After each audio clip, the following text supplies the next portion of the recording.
हाँ जी बच्चों, आज हम पढ़ने वाले हैं रेस्पिरेटरी बैलेंस शीट। हमने पूरा प्रोसेस पढ़ लिया रेस्पिरेशन का। उसके अंदर हमने देखा कि कैसे कहाँ कहाँ एटीपी बन रहे हैं, कहाँ कहाँ एनएडीएच बन रहे हैं, कहाँ कहाँ एफएडीएच बन रहे हैं, और फिर वो एनएडीएच और एफएडीएच उठ करके कहाँ चले जाते हैं, माइटोकॉन्ड्रिया में, for ATC, for producing ATP, right. एक तो सबस्ट्रेट लेवल के भी एटीपी बनते हैं, बाकी एनएडीएच और एफएडीएच2 वहां चले जाते हैं। तो यहाँ पर हम पढ़ने वाले हैं इस बैलेंस शीट में कि टोटल एटीपीज कितने बनते हैं, कैसे बनते हैं, कहाँ कहाँ कितने बनते हैं। तो बच्चों एक बात बहुत ही इंपॉर्टेंट है इसमें समझनी, पता लगनी, कि जो नेट गेन ऑफ एटीपी है ये हम तभी कैलकुलेट कर सकते हैं जब ये कुछ एग्जम्पशंस मन में, मतलब हम ये मान के चलें कि एक ग्लूकोज मॉलिक्यूल ही अब ये करेगा, अब ये करेगा, अब ग्लाइकोलिसिस होगा, ग्लाइकोलिसिस के बाद जो पायरुविक एसिड बनेगा वो कहाँ जाएगा, एरोबिक रेस्पिरेशन में ही जाएगा, फिर वहां से वो कहाँ एटीपी, ये एनएडीएच और एफएडीएच2 सारे इसमें ईटीएस में जाएंगे, तभी जाकर के ये प्रोसेस होगा। मतलब एकदम एक लाइन में सारे प्रोसेस होने जरूरी हैं। ठीक है, अगर हम इसको मान के चलें, ये थ्योरेटिकल वे में तो निकाल सकते हैं इसका नेट गेन, लेकिन वास्तव में होता नहीं है ऐसे। वास्तव में ये नहीं होता रेस्पिरेटरी प्रोसेस में। इट इज लाइक, अगर मैं बोलूं, मान लिया कि तुम एक लाइन में क्लास में जा रहे हो, ठीक है, अगर वो लाइन सही तरीके से है, मेंटेन्ड है, अच्छा जी चलो राधिका के पीछे अब सिमरन है, सिमरन के पीछे गुंजन है, गुंजन के पीछे शिवांश है, शिवांश के पीछे प्रिंस है, फिर बाकी सारे आर्यन, और ये सारे बच्चे इस तरह से जा रहे हैं। क्लासरूम में जाना है, मान लिया अपना फ्री पीरियड था कहीं, और इस तरह से लाइन में जा रहे हैं। एकदम से बीच में से आवाज लगा ली टीचर ने, राधिका चलो तुम्हारा स्पोर्ट्स पीरियड है, प्रैक्टिस है। उसने लाइन तोड़ दी, एक तरह से लाइन तोड़ दी। मतलब एक्चुअली रियल में ऐसा नहीं होता ना कि ऐसे ऐसे चले गए चले गए चले गए, बीच में से कभी भी कोई भी, शिवांश को आवाज लगा ली टीचर ने, चलो भी तुम्हारा ये है, अयान को लगा ली, तो बीच में से वो पूरी एक कंप्लीट लाइन नहीं हुई ना। मान लिया कि 10 बच्चों की पूरी लाइन है, बीच में से 2 गायब हो गए। तो similarly happens in this case also. कैसे, ये थोड़ा सा हम डिस्कस करेंगे। तो अगर हम देखें थ्योरेटिकल वे में चलें तो हम निकाल लेंगे, वो बैलेंस शीट में बना के दिखाऊंगी अभी थ्योरेटिकली। लेकिन कुछ एजम्पशंस ये मतलब मान के चलें तो चलता है, वास्तव में होता नहीं है। कैसे, ये देखो, it is possible to make calculations of net gain of ATP, but in reality it is theoretical, practical नहीं है ये। क्यों नहीं है ये भी समझेंगे हम। हेयर आर फ्यू एजम्पशंस, मतलब ये है भाई, अगर ऐसा है तो ठीक है, नहीं तो नहीं। जैसे कि अगर तो सिक्वेंशियल पाथवे है, if it is sequential pathway, sequential pathway means पहले ग्लाइकोलिसिस, पायरुविक एसिड बना, पायरुविक एसिड कहाँ एंटर करेगा, एरोबिक रेस्पिरेशन में ही एंटर करे, फिर उसके बाद वो ईटीएस में जाए, यही है ना, लिंक रिएक्शन बने फिर ये हो। तो क्या ये पॉसिबल है? हमने पढ़ा फेट ऑफ पायरुविक एसिड, अगर तुम्हें ध्यान हो, जब पायरुविक एसिड बनता है तो पायरुविक एसिड के तो ये उसमें भी जा सकता है, लैक्टिक एसिड फर्मेंटेशन में भी जा सकता है, या फिर उसमें भी जा सकता है, इथाइल अल्कोहल फर्मेंटेशन में भी जा सकता है, या फिर ये वो एसिटाइल कोएंजाइम ए बनाएगा।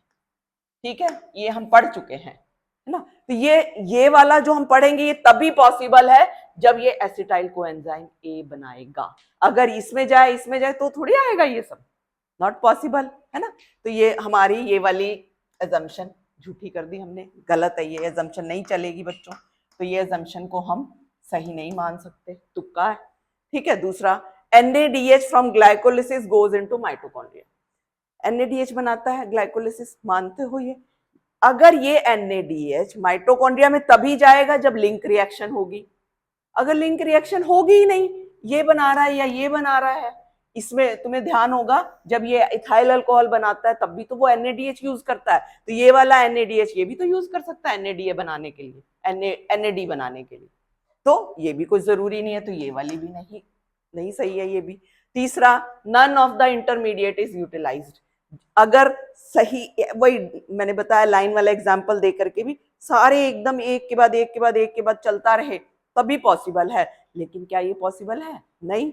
क्यों नहीं है? जैसे एग्जाम्पल के तौर पर मान लिया ये एसिटाइल कोएंजाइम ए है, अगर ये माइटोकॉन्ड्रिया में एंटर ही ना करे, माइटोकॉन्ड्रिया में एंटर करेगा तभी तो क्रैब साइकिल होगा। मान लिया कि इसकी जरूरत और फैटी एसिड बनाने के लिए जरूरत पड़ जाए, तो एसिटाइल कोएंजाइम के नंबर ऑफ एसिटाइल कोएंजाइम मिलकर के फैटी एसिड बनाते हैं। आपको याद है 18 कार्बन कंपाउंड का फैटी एसिड बनता है, 16 का बनता है, 14 का बनता है। तो ऐसे ऐसे मेनी एसिटाइल कोएंजाइम ये मिलकर के वो बनाने चले जाते हैं, उस टाइम वहां नहीं आएंगे, है ना। तो कोई जरूरी नहीं है। ऐसे ही पायरुविक एसिड अगर लिंक रिएक्शन में जाए ही ना तो पॉसिबल नहीं है ना, नेट हम कैलकुलेट नहीं कर सकते ना एटीपी। अगर वो पायरुविक एसिड लिंक रिएक्शन ना बनाए तो आगे फिर वो नहीं होगा। क्लियर, ये बात क्लियर है, मानते हो? तो ये वाला भी एक तरह से रियलिटी में होता नहीं है, ये भी हमने इसको भी झूठा मतलब झुठला दिया। उसके बाद एक और बड़ा इंपॉर्टेंट है कि ओनली ग्लूकोज इज बीइंग रेस्पायर्ड। ये तभी कैलकुलेट हम कर सकते हैं जब ग्लूकोज का ही ऑक्सीडेशन पढ़े हम। क्लियर है बच्चों? ग्लूकोज से ही चल रहे हैं ना हम, सारा कुछ ग्लूकोज से। अब क्या ऐसे है, लोग वो डाइट करते हैं, जब डाइटिशियन से अपना लेते हैं तो वो लेस कार्ब खाते हैं, कार्ब्स की डाइट कट कर देते हैं, प्रोटीन खाते हैं या फिर कोई ऑर्गेनिक एसिड ले रहे हैं, मेनली प्रोटीन भी ले रहे हैं, तो क्या उन्हें एनर्जी नहीं मिलती? ऐसा थोड़ी कि एनर्जी नहीं मिलती। कितने जो जिम में जाते हैं वो तो बहुत खाते हैं प्रोटीन शेक और प्रोटीन डाइट के लिए, कितना नॉनवेज वगैरह भी, एग वगैरह भी खाते हैं, तो क्या उन्हें नहीं मिलता? मिलता है ना उन्हें भी। यानी कैसे मिलेगा प्रोटीन से? अब सोच के देखो, इसमें प्रोटीन कहाँ फिट कर सकते हैं ऑक्सीडेशन में? कोई बता सकता है? देखो, प्रोटीन से, प्रोटीन का मोनोमर क्या है? अमाइनो एसिड है ना, अमाइनो एसिड है। अमाइनो एसिड से पायरुविक एसिड बन सकता है, फिर पायरुविक एसिड डायरेक्ट एंटर कर जाएगा उसमें, है ना, लिंक रिएक्शन में, फिर वहां से इसमें चला जाएगा। तो इस तरीके से there are so many substrate. एक और चीज हमने क्या पढ़ा, अभी तुम्हें ध्यान होगा, हमने ये बात पढ़ी थी ना, एक और चीज मैं यहीं पे बता देती हूँ। तुम्हें ध्यान होगा कि रेस्पिरेटरी सबस्ट्रेट सुक्रोज भी हो सकता है ना, या फिर स्टार्च भी हो सकता है। पढ़ चुके हो ये बात? स्टार्च का ग्लूकोज, तो ग्लूकोज है तो ठीक है, ग्लूकोज के आगे चलता रहेगा। और सुक्रोज का क्या है बच्चों? ग्लूकोज एंड, हाँ, ग्लूकोज एंड फ्रक्टोज। फ्रक्टोज भी तो डायरेक्टली एंटर कर जाता है, तो वाले प्रोसेस, वो वाले स्टेप मिस कर दो, ग्लूकोज से ग्लूकोज 6 फॉस्फेट, ये फ्रक्टोज डायरेक्ट एंटर कर जाएगा। फर्स्ट टू स्टेप मिस हो गए तो एक एटीपी जो कंज्यूम हुआ था वो आएगा ही नहीं, है ना। इस तरीके से मतलब कुछ ना कुछ ये अपना अपने हिसाब से एडजस्ट करके चलते हैं। ऐसा नहीं है कि डायरेक्ट ही सब कुछ ही ये एकदम सीक्वेंस में ही चला रहा है।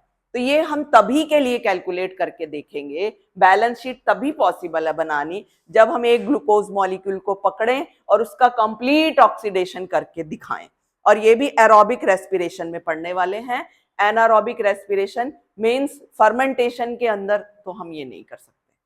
ठीक है, तो हम अब ये बनाते हैं इसकी रियल में बैलेंस शीट, या तुम कह सकते हो theoretical balance sheet, not practical, theoretical balance sheet बना के चलते हैं। चलो देखो, अब ये सपोज कहां से स्टार्ट करें हम? हमने ये भी पढ़ा है कि एरोबिक रेस्पिरेशन में भैया ग्लाइकोलिसिस भी होता है, which is anaerobic condition, which occurs in anaerobic condition. ये बात भी हम पढ़ चुके हैं। तो क्या है ग्लाइकोलिसिस? एक मिनट, हाँ, तो हम सबसे पहले देखेंगे ग्लाइकोलिसिस में, मतलब ग्लाइकोलिसिस एनारोबिक होते हुए भी एरोबिक रेस्पिरेशन का फर्स्ट स्टेप है। ये बात बड़ी इंपॉर्टेंट है बच्चों, ध्यान रखनी है। एरोबिक रेस्पिरेशन का फर्स्ट स्टेप है, ठीक है। तो सबसे पहले हम देख लेते हैं कि क्या क्या होता है ग्लाइकोलिसिस के अंदर। ग्लाइकोलिसिस के अंदर अगर आपको ध्यान हो, कितने एटीपी प्रोड्यूस होते हैं? 2 एटीपी प्रोड्यूस होते हैं, ठीक है। इसमें क्या था, 2 कंज्यूम हुए थे, 4 प्रोड्यूस हुए थे, तो नेट गेन कितना था? नेट गेन ऑफ एटीपी, और वो भी ये मैं लिख देती हूँ, net gain of ATP substrate level. ये भी बहुत जरूरी है, मतलब डायरेक्ट भी बोल सकते हो, direct synthesis. Substrate level is also called as direct synthesis, which is called as direct synthesis. It is 2 ATP, ठीक है जी। चलो, एक तो ये हो गया। उसके बाद NADH कितने बनते हैं? 2, 2। तो इसमें लिखेंगे हाँ 2NADH, ठीक है जी, 2NADH। ये कितने एटीपी बनाएगा? ये बनाएगा, हमने ये पढ़ चुके हैं ना, तो 2 × 3 इज इक्वल टू, एक NADH कितने बनाता है बच्चों? 3, तो कितने हो गए? 6 हो गए ना। तो ये हम कितने पढ़ेंगे यहाँ पे? 6 बन गए। करेक्ट है, 6 एटीपी बन गए। क्लियर है ना? चलो, ये हो गया ग्लाइकोलिसिस का। अब हम देख लेते हैं लिंक रिएक्शन। लिंक रिएक्शन को एक और हम बोल सकते हैं, link reaction is also called as oxidative decarboxylation, right? तो इसको लिख लो, ऑक्सीडेटिव डीकार्बोक्सिलेशन, क्योंकि यहां पर कार्बोक्सिलेशन स्टार्ट हो गई थी। तो लिंक रिएक्शन में कितने बने थे? 2NADH बने थे यहां पर भी, है ना?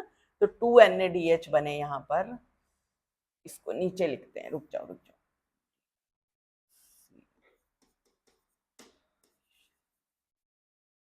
ठीक है, तो यहां पर कितने हुए बच्चों?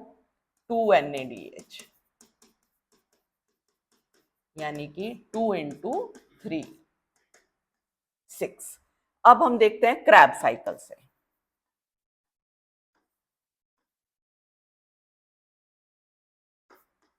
क्रैब साइकिल में देखेंगे हम, तो क्रैब साइकिल में कितने NADH बने? 2NADH, सॉरी 2 नहीं, कितने NADH बनते हैं? 6 NADH, राइट? तो 6 NADH बने एक, तो ये देख लो 6 NADH, यानी कि 6 × 3 कितने हो गए? 18। और FADH कितने बने? 2 FADH, यानी कि 2 × 2 इज इक्वल टू 4 ATP। ठीक है, 2 बनते हैं एक FADH से। और डायरेक्ट कितने बने थे? डायरेक्ट ATP, यानी कि substrate level, direct mean substrate level, direct ATP कितने? 2, जो GTP से बने थे, राइट? तो कितने हुए ये टोटल? अब हम काउंट कर सकते हैं।